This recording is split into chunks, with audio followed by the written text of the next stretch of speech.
Hello friends, welcome to Katiya DK education point. I am Divya और आज हम हिंदी के क्वेश्चंस की प्रैक्टिस करने वाले हैं। हिंदी पेडागोजी की ये क्लास आपकी सीटेट पेपर 1 और पेपर 2 दोनों के लिए है। तो चलिए क्वेश्चंस की प्रैक्टिस करते हैं।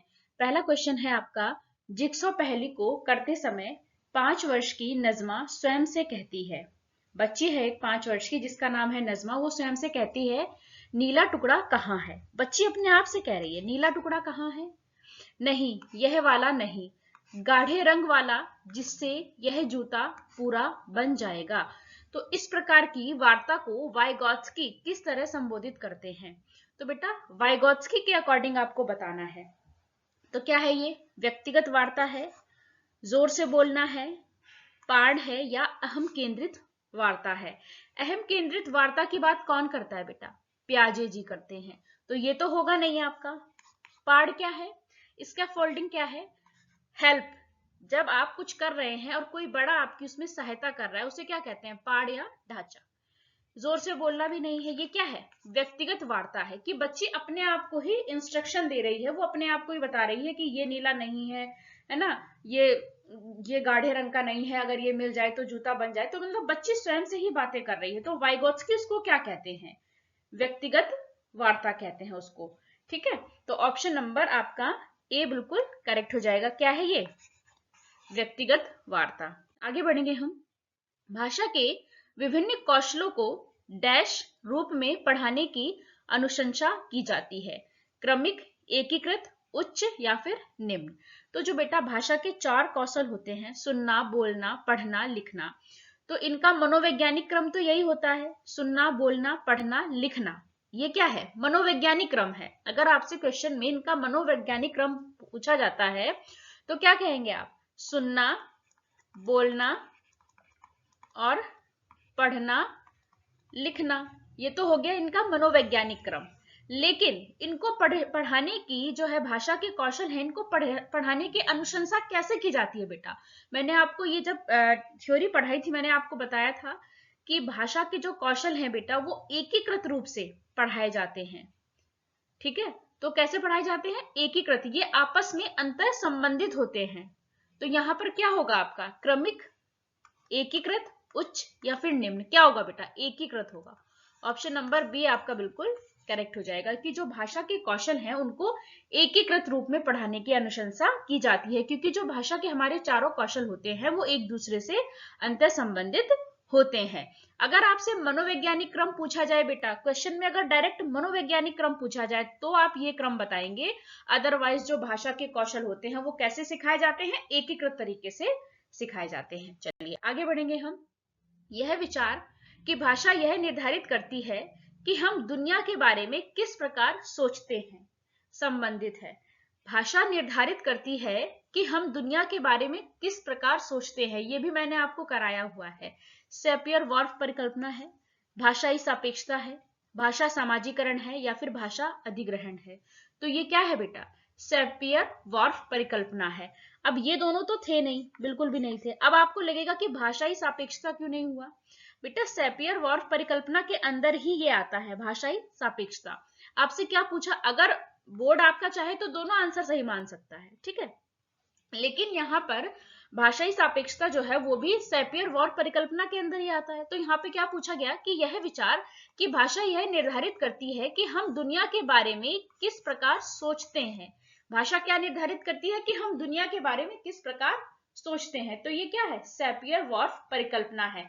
आपकी जो हिंदी पेडागोजी की नंबर 1 वाली क्लास है, आपकी सबसे पहली क्लास, उसमें मैंने आपको ये सारी थ्योरी करा रखी है। आपने अगर नहीं देखी है वो हिंदी पेडागोजी की क्लास तो आप जरूर जाकर के देखिए।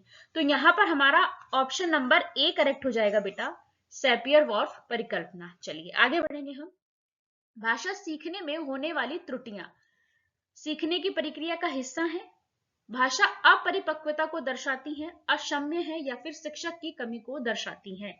भाषा सीखने में बेटा जो त्रुटियां होती हैं वो क्या है, भाषा सीखने की प्रक्रिया का हिस्सा है। जो गलतियां हैं वो क्या है, वो महत्वपूर्ण होती हैं। तो क्या है भाई, आप गलती करेंगे तभी तो आपको पता चलेगा ना कि आपसे गलती क्या हुई। तो जो भाषा सीखने में जो त्रुटियां होती हैं वो भाषा सीखने की प्रक्रिया का हिस्सा होती हैं। ऑप्शन नंबर ए आपका बिल्कुल करेक्ट हो जाएगा। क्या है बेटा, भाषा सीखने की प्रक्रिया का हिस्सा हैं। चलिए आगे बढ़ेंगे हम। किसी संप्रत्य को पढ़ाने के लिए एक अध्यापिका विभिन्न उदाहरण प्रस्तुत करती है। टीचर है जो कुछ पढ़ा रही है और उसको पढ़ाने के लिए टीचर ने क्या किया, उदाहरण प्रस्तुत किए बेटा, उदाहरण। उसके बाद विद्यार्थियों को उदाहरणों द्वारा एकत्रित जानकारी के आधार पर नियम निर्धारित करने को कहती है। अब उदाहरणों से जो जानकारी मिली उसको एकत्रित करके क्या कहा कि आप नियम निर्धारित करिए। इस क्रिया में अध्यापिका किस अधिगम का इस्तेमाल कर रही है। अब आपने देखा कि जो टीचर है उसने क्या किया, किसी चीज को पढ़ाने के लिए, किसी संप्रत्य को पढ़ाने के लिए पहले उदाहरण प्रस्तुत किए। उदाहरण के द्वारा फिर जो जानकारी एकत्रित हुई उसके आधार पर उसने नियम निर्धारित करने के लिए कहे। तो बेटा ये कैसे पढ़ा रही है, उदाहरण से नियम की ओर, और उदाहरण से नियम की ओर हम कौन सी उसमें जाते हैं, कौन सी अधिगम का इस्तेमाल कर रही है, ये आगमनात्मक। आगमन प्रणाली में हम कैसे जाते हैं, उदाहरण से नियम की ओर कैसे जाते हैं। आगमन विधि जो होती है हमारी, आगमन विधि में हम कैसे पढ़ाते हैं, पहले उदाहरण पढ़ाते हैं, उदाहरण से नियम की तरफ जाते हैं, तो वो क्या है, आगमन विधि है। तो इस क्वेश्चन में यही तो हो रहा है कि पहले अध्यापिका ने उदाहरण प्रस्तुत किए, उसके बाद उसने उदाहरणों के द्वारा एकत्रित जानकारी के आधार पर नियम निर्धारित करने को कहा। तो कहां गए हम बेटा, हम उदाहरण से नियम की ओर जा रहे हैं। तो ये कौन सी विधि है बेटा, आगमन विधि हो गई ये तो यहाँ पर यही पूछा गया है कि इस क्रिया में अध्यापिका किस अधिगम का इस्तेमाल कर रही है, तो क्या आगमनात्मक। अच्छा एक बात बताओ बेटा, अगर क्वेश्चन में ये होता कि अध्यापिका ने पहले नियम प्रस्तुत किए हैं उसके बाद उदाहरण बताए हैं, अगर पहले नियम होता, नियम के बाद उदाहरण होता, तो वो कौन सी प्रणाली हो जाती है आपकी, कौन सी विधि हो जाती, वो निगमनात्मक विधि हो जाती। लेकिन यहाँ पर हमें तो साफ साफ दिख रहा है क्या, पहले उदाहरण दिए, उदाहरण से नियम की ओर गए, तो ऑप्शन नंबर बी आपका बिल्कुल करेक्ट हो जाएगा, क्या, आगमनात्मक। चलिए आगे बढ़ेंगे हम। भाषा अर्जन की क्षमता जन्मजात होती है, अर्जित की जाती है, सीखी जाती है या सप्रयास होती है। बेटा भाषा अर्जित करने की क्षमता कैसी होती है, जन्मजात होती है। कैसी होती है, जन्मजात होती है। ऑप्शन नंबर ए आपका बिल्कुल करेक्ट हो जाएगा। भाषा अर्जित करने की क्षमता जो होती है मनुष्य में जन्मजात होती है। चलिए आगे बढ़ेंगे हम। भाषा कौशल के संबंध में कौन सा कथन सही नहीं है। अब आपको ये बताना है कि कौन सा गलत है। भाषा कौशल एक क्रम में ही अर्जित किए जाते हैं। आप बताइए क्या भाषा के कौशल एक क्रम में ही अर्जित किए जाएंगे, इससे अलग और कोई तरीका नहीं है, बिल्कुल गलत। दूसरा क्या है, भाषा कौशल एक दूसरे को प्रभावित करते हैं, ये बात बिल्कुल ठीक है। भाषा कौशल एक दूसरे से संबंधित होते हैं, ये बात भी बिल्कुल ठीक है। भाषा कौशल एक क्रम में अर्जित नहीं किए जाते। कैसे किए जाते हैं, एकीकृत तरीके से किए जाते हैं। भाषा कौशल क्या होते हैं, अंतर संबंधित होते हैं। अब आपसे क्या पूछा गया था यहाँ पर कि जो भाषा कौशल होते हैं उनके संबंध में कौन सा कथन सही नहीं है, जो गलत है, वो बताना है। तो क्या ऑप्शन नंबर 1 देखो, इसमें क्या कहा कि भाषा कौशल जो है एक क्रम में ही अर्जित किए जाते हैं। अभी मैंने आपको पीछे क्वेश्चन कराया था ना जिसमें एकीकृत था, अगर एक क्रम में ही अर्जित किए जाते बेटा तो उस क्वेश्चन का आंसर एकीकृत कैसे हो सकता था, है ना। क्लियर हुआ आपको यहाँ पे। तो बेटा आपसे गलत पूछा गया था, तो गलत यही है ऑप्शन नंबर 1 कि भाषा कौशल एक क्रम में ही अर्जित किए जाते हैं, ये बात बिल्कुल गलत है। भाषा कौशल कैसे होते हैं, एक दूसरे से अंतर संबंधित होते हैं, एकीकृत तरीके से सीखे जाते हैं। तो ऑप्शन नंबर 1 आपका बिल्कुल गलत है और आपसे यहाँ पर गलत ही पूछा गया था, तो इसीलिए ए इसका करेक्ट आंसर हो जाएगा। चलिए आगे बढ़ते हैं हम। निम्नलिखित में से कौन सी भाषा की एक विशेषता नहीं है, जो भाषा की विशेषता नहीं है वो बतानी है आपको। भाषा यादृच्छिक होती है, स्वतंत्र होती है, बिल्कुल ठीक बात है, ये तो भाषा की विशेषता है। भाषा स्थिर होती है, आप बताइए बेटा भाषा स्थिर होती है क्या, भाषा तो स्थिर नहीं होती है। भाषा कैसी होती है, परिवर्तनशील होती है, इसने कह दिया स्थिर होती है, तो ये तो गलत हो गया आपका। सी ऑप्शन क्या है, भाषा सांस्कृतिक अनुभवों पर आधारित होती है, बिल्कुल ठीक बात है। भाषा एक अर्जित और सीखा हुआ व्यवहार है, ये बात भी बिल्कुल ठीक है आपकी। तो बेटा जो इसकी विशेषता नहीं है वो क्या है, ऑप्शन नंबर बी। इसने क्या कह दिया कि भाषा स्थिर होती है, जबकि ये बात बिल्कुल गलत है। तो आपसे गलत ही तो पूछा गया था, तो क्या हो गया, ऑप्शन नंबर बी आपका करेक्ट हो गया। भाषा कैसी होती है, भाषा तो परिवर्तनशील होती है, इसने कह दिया स्थिर होती है, तो कैसे सही होगा ये। तो आपसे यही पूछा गया था कि भाषा की विशेषता कौन सी नहीं है, तो हमने बता दिया ऑप्शन नंबर बी आपका बिल्कुल इसमें गलत है। तो आपसे गलत ही पूछा गया था, तो इसीलिए आपका करेक्ट आंसर हो जाएगा। चलिए आगे बढ़ते हैं हम। निम्नलिखित में से कौन सा संकेत भाषा के संबंध में सत्य है? संकेत भाषा के संबंध में कौन सा कथन सही है, ये बताना है। संसार में केवल एक संकेत भाषा है। संकेत भाषा प्राकृतिक भाषा नहीं है। संकेत भाषा प्राकृतिक भाषा है। संकेत भाषा भाव भंगिमाओं का समूह है।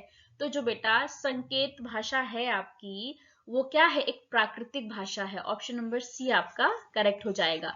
संकेत भाषा कैसी है बेटा? संकेत भाषा जो है वो एक प्राकृतिक भाषा होती है। ऑप्शन नंबर सी आपका बिल्कुल करेक्ट हो जाएगा। आगे बढ़ेंगे हम। कक्षा 5 का मंजीत अपने अध्यापक से अलग शैली में बात करता है, अपने मित्रों से कुछ अलग तरीके से, और 1-2 वर्षीय बच्चे से कुछ अलग तरीके से बात करता है। इसका तात्पर्य यह हुआ कि मंजीत जानता है कि सामाजिक स्थितियों में भाषा का उपयोग किस तरह से करना है। जो मंजीत क्या जानता है कि सामाजिक स्थितियों में भाषा का उपयोग किस तरह से करना है। भाषा के इस गुण को किस रूप में जाना जाता है? वाकगत, प्रकृतिवादी, अर्थगत या उपयोगितावादी? तो बेटा उसको पता है ना कि भाषा का उपयोग कैसी स्थिति में किस तरीके से करना है, तो क्या हो गया? उपयोगितावादी। ऑप्शन नंबर 4 आपका करेक्ट हो जाएगा इसमें। चलिए आगे बढ़ेंगे हम। बच्चों में पठन के प्रति रुचि जागृत करने के लिए पाठ्य पुस्तक के अतिरिक्त डैश सामग्री का विकास किया जा सकता है। बच्चों में पठन के प्रति आपको रुचि जागृत करनी है, तो क्या केवल पाठ्य पुस्तक ही एकमात्र साधन है? ऐसा तो नहीं है ना। पाठ्य पुस्तक से अलग और भी चीजें हो सकती हैं जिससे आप बच्चे की पठन में रुचि जागृत कर सकते हैं। तो जो वो अतिरिक्त सामग्री है वो क्या है? सरल, पूरक, जटिल, मूल्यपरक? तो बेटा इसका आंसर होगा ऑप्शन नंबर बी। बच्चों में पठन के प्रति रुचि जागृत करने के लिए पाठ्य पुस्तक के अतिरिक्त जो है वो पूरक सामग्री, क्या बोलते हैं उसे? पूरक सामग्री का विकास किया जा सकता है। ऑप्शन नंबर बी आपका बिल्कुल करेक्ट हो जाएगा। आगे बढ़ेंगे हम। लिखित कार्य की जांच में बच्चों की सहायता लेने से केवल पठन कौशल का अभ्यास होता है। बच्चे ज्यादा गलतियां ढूंढना सीख जाते हैं। बच्चों को दूसरे के हस्तलिखित सामग्री को पढ़ने का अवसर और अवलोकन क्षमता के विकास का अवसर मिलता है। बच्चे दूसरे के विचारों से परिचित होते हैं।